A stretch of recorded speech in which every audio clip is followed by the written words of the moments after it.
6:15. This is the Sri Lanka Broadcasting Corporation. The news edited by Dilini Gunawardana and read by Geethanjali Ramanayaka. The headlines. Landslide warnings are issued for several districts in the island. The Prime Minister calls for Iranian investments in energy sector.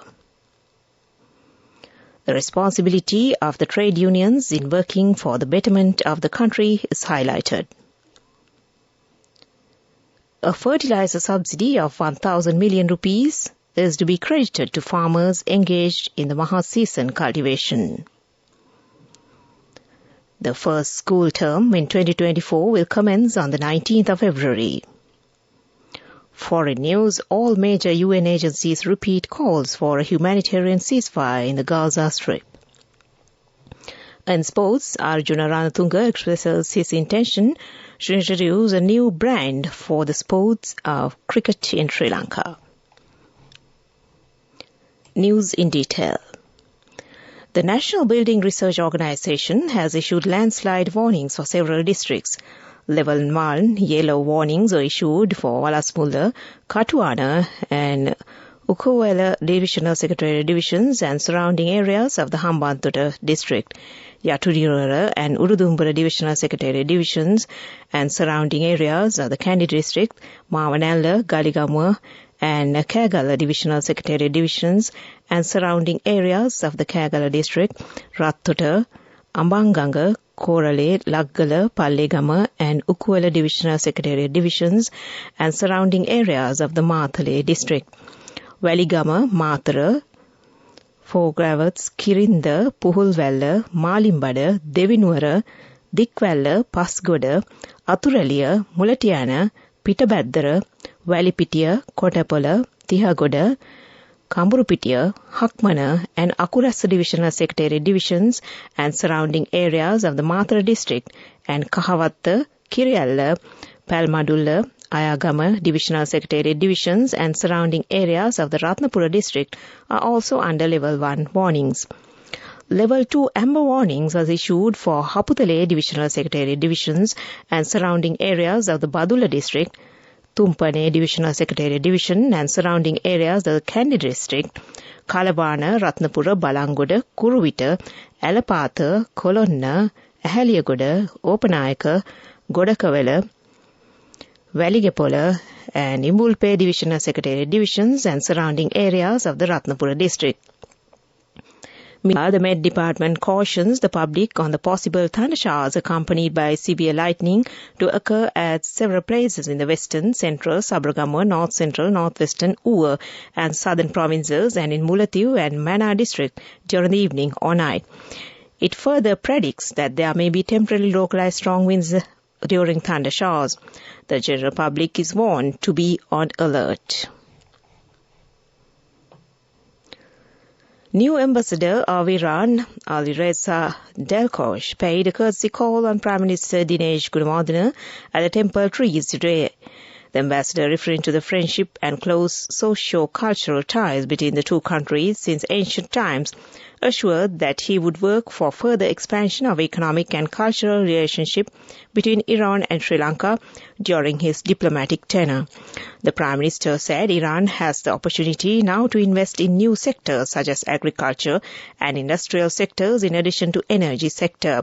He also thanked Iran for the support and assistance provided to Sri Lanka for the development work as well as to help early recovery from current economic crisis. This news broadcast comes to you from the Sri Lanka Broadcasting Corporation.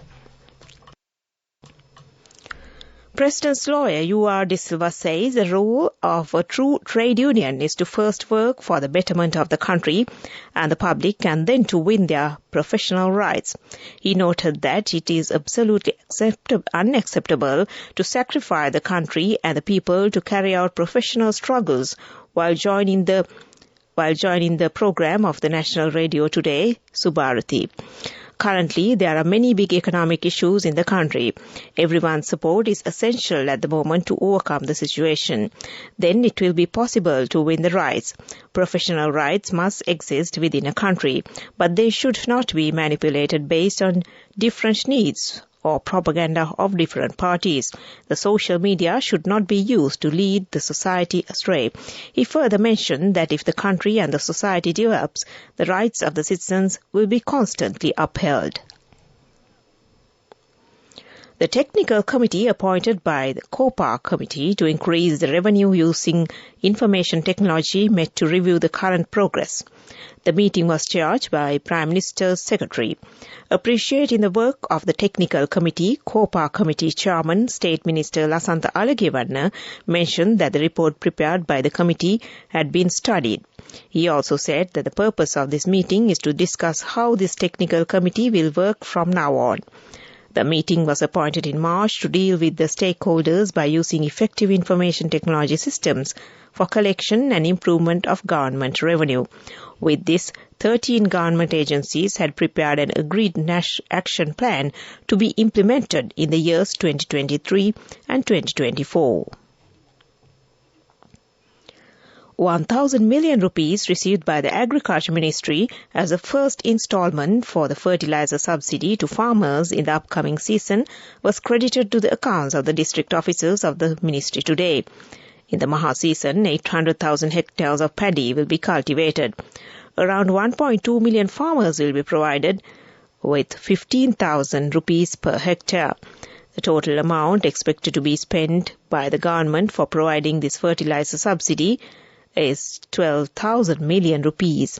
Accordingly, it has been planned to credit farmers' accounts with 15,000 rupees per hectare. Fertilizers supplied by the government sector have already been sent to all agrarian service centres. Minister Mahinda Amarveera said that action will be taken to provide this financial assistance to the very persons who are engaged in farming. And that ends local news for now. The main news story is brought to you by Sinhala Veda Mahatmya.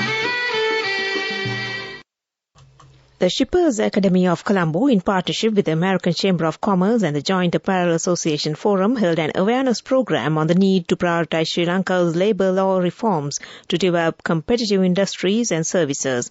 In his opening address, advisor to the Minister of Labour and Foreign Employment, Shani Hampath stressed that the priority of labour reforms to attract investments through high-skilled job creation and spur entrepreneurship and innovation. He added that Sri Lanka needs to attract foreign direct investment in order to generate $15 billion per annum. He noted the significance of adopting efficient labour laws as we need to focus on job creation. And that was the main news story. The main news story was brought to you by Sinhala Veda Mahatmya. In Watchlight this evening, Minister of Education Dr. Susil Premachand, at a media briefing held at the Presidential Media Centre today, said that the first school term in 2024 will commence on the 19th of February. School vacations will begin on the 22nd of December 2023 and 2023 GC Advanced Level Examination will be held from the 4th to the 31st of January 2024. The Minister further added that it was unlikely that the GC A-Level exam will be postponed any further. And that came to you in Watchlight. Now moving on to world news. In the headlines, all major UN agencies repeat calls for a humanitarian ceasefire in the Gaza Strip. Cybergun announces €36 million arms contract with Kyiv. Australian Premier meets the Chinese President. Huge explosions have been heard across northern Gaza as intense bombing continues, with Israel saying it has hit 450 targets in the past day. BBC reports that the airstrikes overnight on Sunday night felt like the most intense since the war began.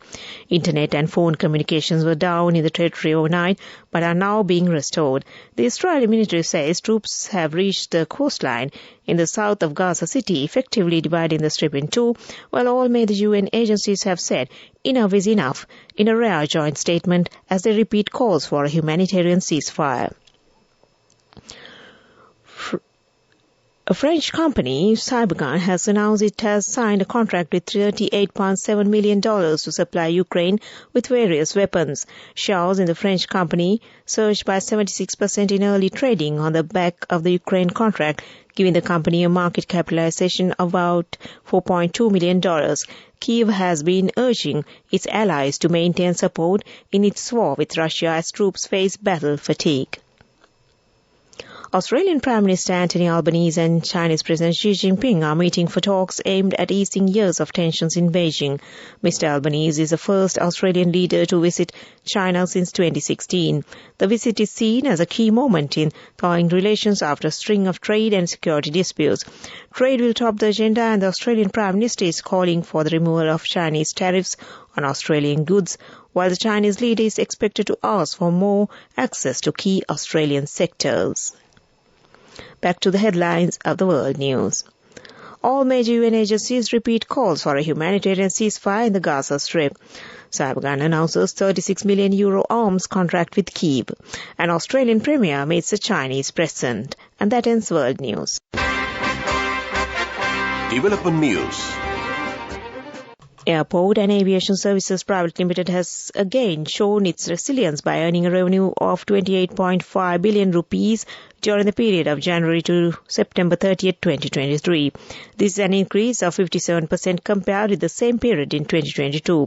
The chairman of the Airport and Aviation Services, retired Major General G.A. Chandrasiri, stated that this remarkable achievement shows that the institution has shown the company's commitment towards operating the organization in a profitable way, setting an example to other state-owned enterprises in Sri Lanka. And that was Development News.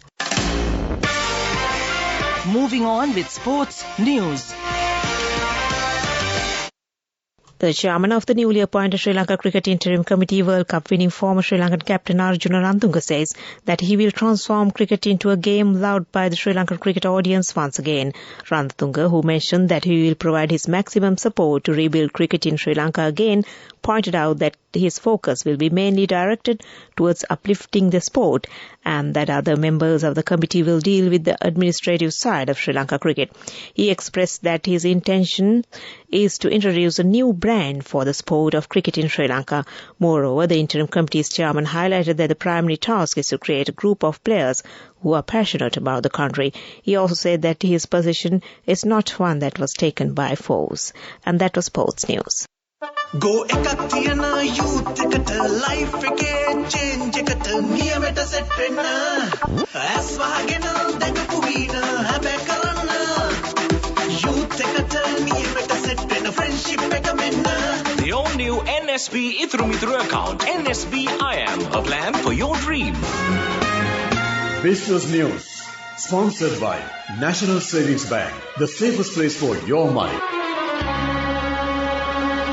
The Commercial Bank of Ceylon has been ranked the strongest bank in Sri Lanka in 2023 by Tab Insights, the global research and consulting subsidiary of TAB Global, the parent company of the Asian Banker magazine. Notably, Commercial Bank has been ranked 265 places above the second strongest Sri Lankan bank in the TAB Global 1000 ranking as well. And that was Business News. Business News, sponsored by National Savings Bank, the safest place for your money. Go ekak tiyana youth එකට life එකේ change එකට නියමෙට set වෙන්න ඇස් වහගෙන දැකපු වීන හැබැයි කරන්න youth එකට නියමෙට set වෙන්න friendship එක මෙන්න. The all-new NSB Ithru account, NSB IM, a plan for your dream. On to economic news. The private sector emphasized the importance of labour law reforms to boost Sri Lanka's competitiveness at a jointly held awareness program among the Shippers Academy of Colombo in partnership with the American Chamber of Commerce, AmCham, and the Joint Apparel Association Forum. The need to prioritize Sri Lanka's labour law reforms to develop competitive industries and services was also highlighted. Then that was economic news. Weather report. Showers or thundershows will occur at several places in most provinces of the island. Mainly heavy showers above 75 millimeters are likely at some places in the western, central, Sabargamu, northwestern and north central provinces. Showers may occur in the northern and eastern provinces during the morning. Misty conditions can be expected at some places in the western, Sabargamu, central and Nuwa provinces during the morning. That was the weather report, and prior to concluding this news broadcast, the headlines again. Landslide warnings are issued for several districts in the island. The Prime Minister calls for Iranian investments in energy sector. The responsibility of the trade unions in working for the betterment of the country is highlighted. A fertilizer subsidy of 1,000 million rupees is to be credited to farmers engaged in the Maha-season cultivation. The first school term in 2024 will commence on the 19th of February. Foreign news, all major UN agencies repeat calls for humanitarian ceasefire in the Gaza Strip. In sports, Arjuna Rantunga expresses his intention to introduce a new brand for the sport of cricket in Sri Lanka. Well, with that, we end this news broadcast from the Sri Lanka Broadcasting Corporation, and handing over the microphone back to Dilshan Dimel on the other side to keep you company this Monday evening. Over to you, Dilshan.